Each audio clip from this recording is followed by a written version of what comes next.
Hello, ladies and gentlemen. Welcome to the Freedom Report podcast. I'm your host, Austin Peterson, with my co-host, Laura Myers. Laura, welcome here. Hi. Today we have a very special guest. She's a rising star from the great state of Canada, sometimes known as America's Hat.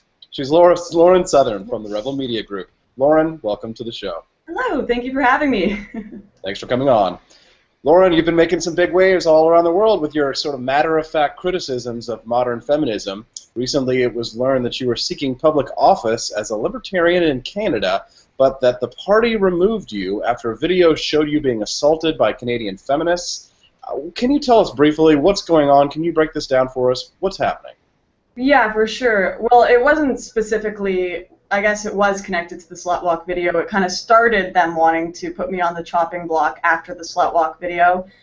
For those of you who don't know, I went to a slut walk here in Vancouver, BC, and held up a sign that said there is no rape culture in the West because the slut walks are based on protesting rape culture, which it's disingenuous to say we live in a rape culture here. You don't have the courts supporting rapists. You don't have government supporting rapists. There are no institutions here supporting rapists.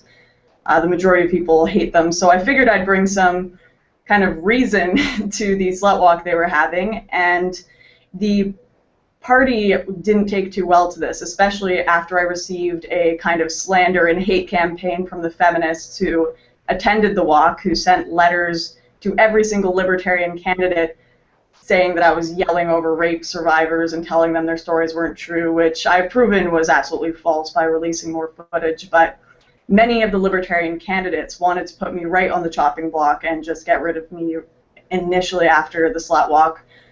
Despite the fact that I would see that as simply expressing my freedom of speech, and politely as well. I was standing there silently for a while until we got into debates, and I would absolutely support another candidate doing the same thing at a men's rights rally and holding up a sign that said there is rape culture in the West. So that was a bit of a confusing debacle that went on within the party there, but thank God Tim Moen stood up for me and said that a lot of the feminists there were just kind of bullies, and this whole situation wasn't a big deal, and I was just simply using my freedom of speech. However, a few members of the leadership still had it out for me. A lot of them were third-wave feminists and did not like my views whatsoever. And eventually, after I posted a tweet of a Paul Joseph Watson video poking fun satirically at identity politics and the idea of being trans everything, such as kind of alluding to the Rachel Dolezal situation, they claimed offense in the leadership and managed to get me kicked out of the party, despite the fact that I deleted the tweet upon request. So I don't believe it was the tweet that got me kicked out, but they had it kind of out for me, a few members of the leadership, for being an anti-feminist. Is the Libertarian Party of Canada overrun with social justice warriors? I believe so, yes. They will 100% deny it, but you've got the obviously leftist libertarians, right-wing libertarians, and I think that they can live in peace if they just focus on protecting each other's freedom of speech. But unfortunately, you've got members in the leadership, such as the president and the vice president. The vice president has been quoted saying that there is no room in the Libertarian Party for conservative libertarians or individuals who have conservative thoughts in the Libertarian Party. And a lot of the issues they focus on, which I think it's fine to focus on LGBTQ feminist issues, but that tends to be all they focus on, such as Tumblr, social justice warriors, and just a lot of these social justice warrior tendencies have popped up with members in the leadership.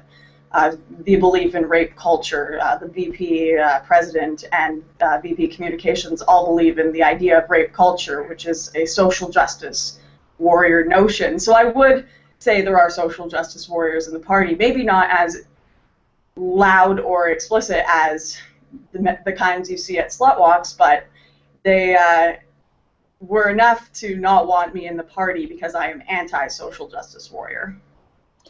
Laura, your thoughts?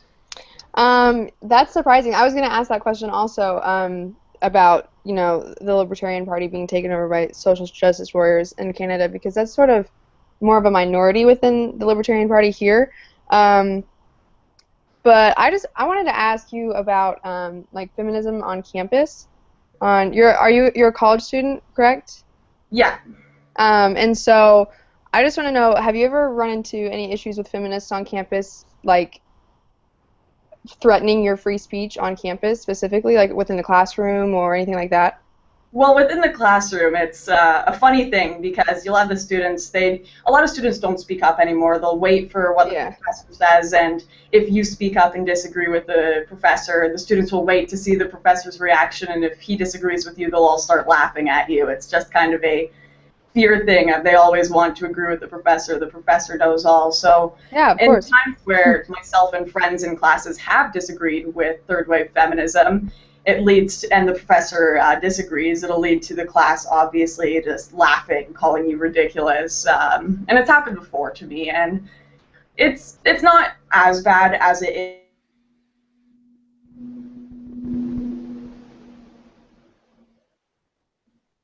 Just kicked out of my women's group on campus for disagreeing with them on some article on Jezebel claiming women who go to raves and wear the jewels on their forehead to Coachella are culturally appropriating. How dare you disagree? For not being feminist enough, for having white tears, and for being a racist. And I was kicked out by two individuals who are biological males, which is just kind of hilarious. So there are a lot of radical feminists that are being supported on campuses, and their radical notions are being supported.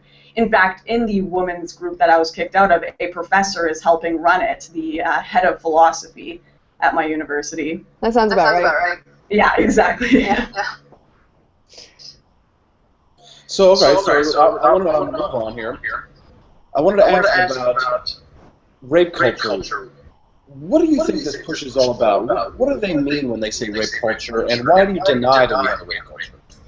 Well, you know, they've taken the word and they have changed it for their own sociological definition, the same way they've taken words like rape and changed them. Rape now means if you regret having sex with a guy in the morning. Rape now means if you had a few drinks, right? They've taken rape culture and made it to mean if a guy whistles at you on the street, that's a rape culture. If someone's flirtatious to you, if women are objectified, that's apparently a rape culture. And it's the same thing they did with racism. You're a racist if you disagree with them. You're a homophobe if you disagree with them. They take these words that have very serious meanings and these terms that have very serious meanings, like rape culture, and they lessen the meaning so that they can use it and be offended in any case. And in this case, it's not so much about being offended, it's about making women appear like victims in all of the West. Even though, honestly, women have it fantastic here. Look at affirmative action. Look at how they're supported in the courts. We get 60% less sentences than men here. So they've taken these words to try to keep this victim narrative going. So if you make it sound extreme, like we live in a rape culture and women are so oppressed, they can keep third wave feminism going. They can keep it in classrooms. They can keep it in academia, politics. Look at Hillary Clinton and Obama. They're still perpetuating stuff like the wage gap.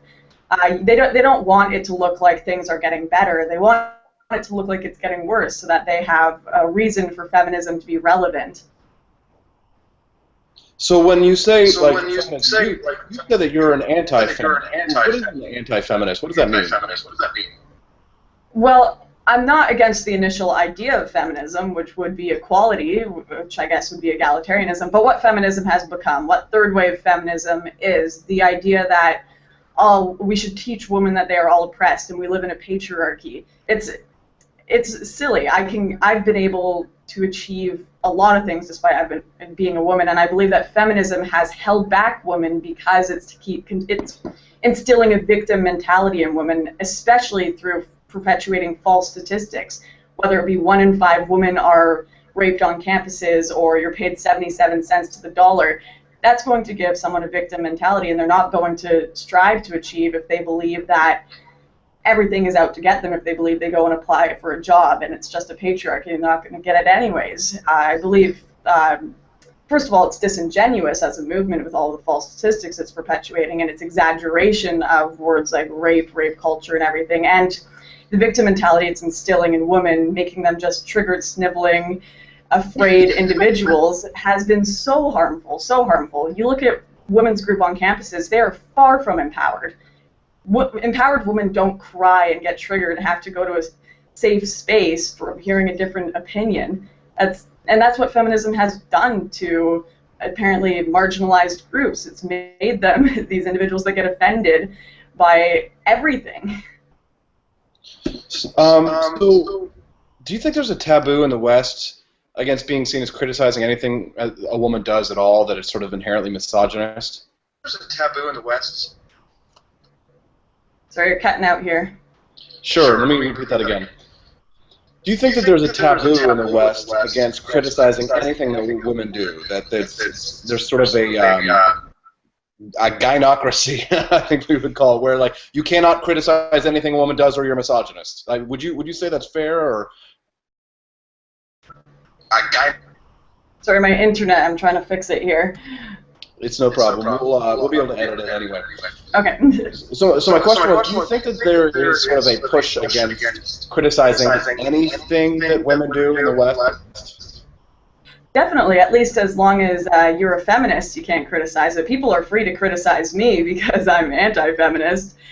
But as soon as you offend someone who is a victim class, suddenly people can claim you're a bigot. Suddenly people can make you lose your job. They can look at what happened with the tweet that, I can't remember what it was. What was it? The UK Soccer Foundation or something tweeted, congratulations to all the ladies who just finished the World Cup. You can go back to being mothers, daughters, and go back to your families. And everyone got offended because they said that women were mothers and daughters. And are you not mothers and daughters? Like, they can get offended by anything, right? If they had said that about men, I doubt there would be any outrage. I doubt it. There are certain classes and groups that can get offended by things that would not be deemed offensive if they were said to other groups. And women right now in the West are one of those groups, for sure. A protected class, would you say? Yes, absolutely. Laura, you had some questions. Yeah, so I just wanted to know what really turned you on to libertarianism? What turned me on to libertarianism? Mm-hmm. Well, I would say I started out a little more conservative. If you look, if you find stuff back when I was younger, If we dig into I did support the Conservative Party. But now that I've kind of grown up, looked into more content, read more books, I read a lot of Ayn Rand, which is kind of what turned me on to libertarianism, I guess. And also watched a lot of individuals like Stossel, Greg Gutfeld, and the idea of imposing my own values and beliefs on other people just doesn't make sense to me. It doesn't. But I do believe you need a small amount of government to control defense laws, just make sure everything's running smoothly. But I believe that we should have more localized government, smaller government, and that people should have more individual freedom for themselves. So just basic values of libertarianism, but ultimately it was Ayn Rand and objectivism and a lot of the content I was looking at that kind of turned me on to libertarianism in itself. I could go on forever about it, but I'm a Gutfeld fan also, so you won my heart when you said that. Yes. I have a signed, autographed copy of Not Cool with the leather bookcase and everything. Okay, well, you win, but I just have a photoshopped cover photo with him and me laughing at him in the distance. All the 5 fan photoshops. Yes. All right, ladies. So I guess I want to know a little bit more about you, Lauren. Like, what are your goals? Like, right now you work for the Rebel Media. What are you trying to do? Like, where would you like to be in 5 years? And what are some of your ideas that you'd like to implement for libertarian policies? Well, I'm volunteering for Rebel Media. I'm a student and I'm working full-time right now, so I've had a very busy life the last little bit. I just really want to finish my degree in political sciences, and I was hoping to go into law. We will see if I can boost my GPA a little bit so I can get into law school. However, I will likely continue making these videos just kind of calling out the authoritarian mentality and social authoritarianism of social justice warriors ruining individuals' lives like Tim Hunt. And I feel very strongly about the slander, bigotry, and disingenuousness of these social justice warrior groups. So I will keep making videos on that, but I do need to finish my degree, so I won't go full-time video until possibly later when I'm done. But law is something I'm looking into for later, and maybe I'll write books. I have no idea. I'm still quite young. I'm only in my 2nd year in university. All right, so I'm going to spin and steal Laura's question. Canada, America. Which is better? Which is better? Oh man, they're both kind of in bad situations right now, but I'm going to say Texas. Because that's a third-party answer in itself. Lauren Southern, thank you very much for joining us. Laura Myers, my co-host. Ladies and gentlemen, thank you for listening to the Freedom Report podcast. Hope you enjoyed the show and have a great day.